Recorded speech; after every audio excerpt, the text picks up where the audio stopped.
So on freedom of movement, there's been a little bit of uncertainty around Labour's position, your position, now that we are set to leave the European Union. For viewers out there, can you just outline what would happen under any potential Labour government? The reality is this: withdrawal from the EU means formally the end of freedom of movement. I think that's disaster. I've been the strongest champion of freedom of movement throughout the campaigning on this issue, but I've lost the argument in the country, as unfortunately we did, those of us who want to remain. However, the reality is now we've got to negotiate a new relationship with Europe. I want to argue for freedom of movement that stays within. There have to be some reforms to satisfy those people who have some concerns about undercutting of wages, things like that. And I think that's largely based around trade union employment rights. And I think we can convince people on that. I think Jeremy Corbyn is the best placed person to establish a cooperative working relationship with European countries. And the reason I say that is because he's been meeting with socialist and social democratic leaders and the leaders of progressive movements across Europe now, established an excellent working relationship. And on issues around how freedom of movement, how we can look at some reforms on that will both satisfy UK residents but at the same time satisfy European partners. I think to use that relationship he's got with those socialist and social democratic leaders is the way that will establish our new future in Europe. We've got to secure the protection of the status of those EU citizens in this country, but also UK citizens in Europe as well. And I think there'll be a willingness to do that in the negotiations that we'll have. So you've repeatedly said that you'll support Jeremy in any potential leadership race. How come you've been such an unwavering supporter of his over these last few days and weeks? Jeremy and I go back 35 years. We've been campaigning together on different political issues. Some of them incredibly contentious, and sometimes we've been swimming against the stream, but we've done that together. And I have utter confidence in him, both in terms of his socialism. He's the most caring and compassionate politicians I've come across, but also in the direction that he wants to take our country. He's signed up to an anti-austerity Labour Party. He's converted the Labour Party into an anti-austerity position. He's an internationalist, and as a result of that, he's got a worldwide reputation on issues like human rights. And in addition to that, I just think he talks with a different type of politics. He's not your plastic politician. He's not someone who's in it for a career.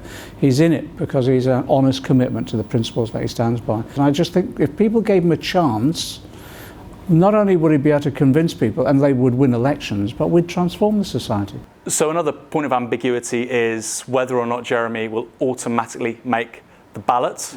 Neil Kinnock over the weekend said he wasn't so sure. He said in 1988 that he wouldn't automatically be on the ballot. Elsewhere, others are repeatedly saying he almost certainly will be. As a point of clarification for the viewers, will Jeremy Corbyn automatically be on the ballot in any potential leadership race? No, the legal advice that's been provided to the Labour Party is definitive. He will be on the ballot paper, and because he's the sitting candidate. Other challengers have to receive nominations from the Parliamentary Labour Party, but not the sitting leader. So I think it's fairly straightforward. Why do you think some people have tried to make this such an ambiguous point? Do you think that's purposeful? Oh yes. Yeah, look, we're going through a coup. This is a very British coup that's taking place here, and all devices, all mechanisms are being used to destabilise us. And one of them is putting any doubt on the interpretation of that section of the Constitution.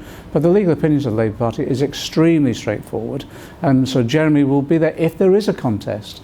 And if there is a contest, you know, not only will I be his supporter, I'll chair his campaign committee again, and we'll tour around the country doing all the rallies again. We've already had spontaneous demonstrations in cities right the way and towns right the way around the country without any leadership contest being announced. So if there is a leadership contest, and we'll do the same as last year, which will be a campaign around the policies that Jeremy wants to advocate, that he wants support for, the new politics that we want, and in addition to that, we'll try and use it to recruit more people into the Labour Party. We've already had thousands join in 1 week.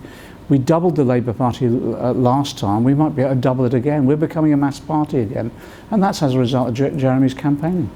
Do you think that this move that we've seen in the last few months around the EU referendum to a post-fact politics, do you see that to some extent mirrored with goings on in the last week, 10 days, around a constant framing of ambiguity and uncertainty with this stuff. We knew after September that there would be people who wouldn't accept Jeremy's mandate, even though he worked incredibly hard to create a shadow cabinet of left, right and centre. He's had an open door policy at parliamentary Labour Party members, come in any time you want to chat. He's worked really hard to hold that all together. But we knew there were people who were basically planning to remove him whenever they could. We thought it would come after the Oldham by-election because they said he'd never win that. But we won it and increased our majority. Then there were other parliamentary by-elections. Again, we thought they'd try and use them after that. We increased our majority on 3 out of the 4 parliamentary by-elections. Local government elections was going to be used as the excuse to mount a coup. Again, Jeremy can't win elections. We won every mayoral contest and we matched Ed Miliband at his highest level in terms of council seats, but also we won every council that was threatened with loss. So then the European referendum became the excuse, and we were desolated. We were desolated after losing that. We worked hard. All this rubbish that Jeremy didn't work hard. He travelled thousands of miles, did meetings all around the country. The stamina of the man is phenomenal, and we worked incredibly hard. And there were some differences with the left. There were some of the left who were in favour of Brexit. And were saying, look, using Greece as an excuse. So I got Yanis Varoufakis to come round with us to say, no, it isn't. Yanis went through that Greek experience, is still stay in. So we did our best on that. And if you look at the results on that, 7 out of 10 Labour voters voted Remain. Jeremy was trying to mobilise young people. We tried to increase registration. 4 to 1 young people voted in favour of Remain. So I think he really did his job, but then losing it, there's been disarray, absolute disarray, because of the despondency that we've all felt. And the ones who've wanted a coup for some time have used that as the excuse to mount a coup against him. And I think our members now recognise that and are coming out in large numbers to defend not just Jeremy, because this isn't a cult of personality, but to really protect democracy within our party. We can't have a situation where a leader of the Labour Party gets elected 9 months ago on the largest mandate any leader's had, 250,000 people voting for him. We can't have a situation where a group of MPs, for whatever reason, overturn that democratic decision of our party members. Otherwise, what's the point of joining the party? When you join the party, you join because you want to change the world, largely. And you do that by making sure you have the right to change the policies or advocate the policies of the party, and also you have the right to select those representatives. If we cut that away from the members, I think we'll undermine the whole potential of there being a Labour Party in the future. So for that reason, I don't think the coup will work. I don't think it will succeed. And if we have to have a leadership election, I'm hoping Jeremy will be re-elected, but it will be a reassertion of democracy in the party above all else. So last week, probably the biggest news of the week, but very underreported, was George Osborne said that deficit elimination by 2020 was now off the table. In 2015, we were meant to have gotten rid of it. We didn't. By 2020, it was meant to have gone 1 year into this new parliament. That's now off the table as well. What's the legacy of David Cameron and George Osborne, given that the deficit was the cornerstone of their political project, and that's just fallen by the wayside overnight? Jeremy and I have for months, nearly 9 months now, been calling for the abolition of the fiscal rule that George Osborne has been implementing, because it was never going to work anyway, on every target he set. The problem is now that for 6 years since they've been in power, we've been through real austerity measures which impacted upon so many people's lives. There's been some large-scale suffering out there, particularly the most vulnerable in our society, people with disabilities, families with children, increase in poverty, and that's been appalling. For what result? The slowest recovery in our history. We're talking about the slowest recovery in at least 300 years. And in addition to that, a recovery that's built upon sand that can easily be swept away. The lack of investment in our infrastructure, in skills, in new technology, all missing as a result of the mismanagement of our economy. The austerity measures, I think, they'll try and bring back more. We know that. George Osborne said that the Brexit punishment budget isn't taking place yet. So as things go wrong, and if we do go into a recession, possibly, that Brexit punishment budget will come back in the autumn. So what we've got to do now in the Labour Party and the wider community is mobilise to continue to expose the failure of their economic policies, mobilise opposed to austerity, but then also bring forward our own programme, which is about long-term investment, long-term patient investment in our infrastructure, in skills, in new technology, bringing people back into work, but also the social programme of investment that we need, particularly in our educational system. So this gives us a huge opportunity, now that their failures their economic strategy has demonstrably failed, to provide the alternative, and that's what we'll do. Stephen Crabb, one of the Tory candidates for the next Tory party leader and also potentially then Prime Minister, this morning said that he would pursue a £100 billion stimulus to the economy.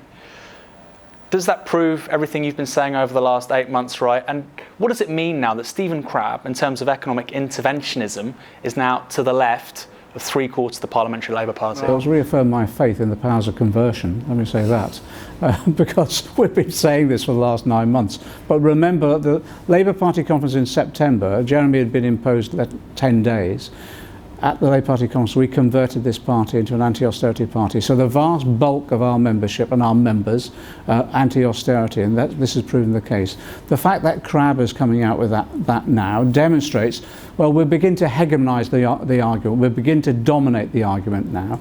What we've got to do now, though, is recognise actually he might be saying he wants £100 million worth of investment, but we know also alongside that he'll be calling for austerity cuts in other areas to pay for that investment, and they'll fall on the backs of middle and low earners and some of the most vulnerable in our society. So 60,000 people joined the Labour Party last week. How can they make the party reflect the politics and principles that they so passionately believe in? The most important thing now is to get engaged, get involved, look for local party meetings, attend them, but also bring to those meetings people's ideas to discuss, to enthuse other people with. And then when you've had a discussion, always at the end of that discussion say, what concrete action are we now going to take?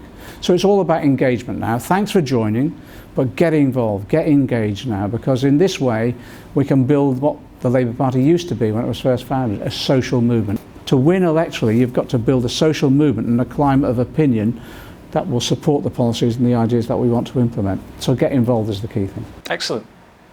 All right. Thank you, mate. Okay.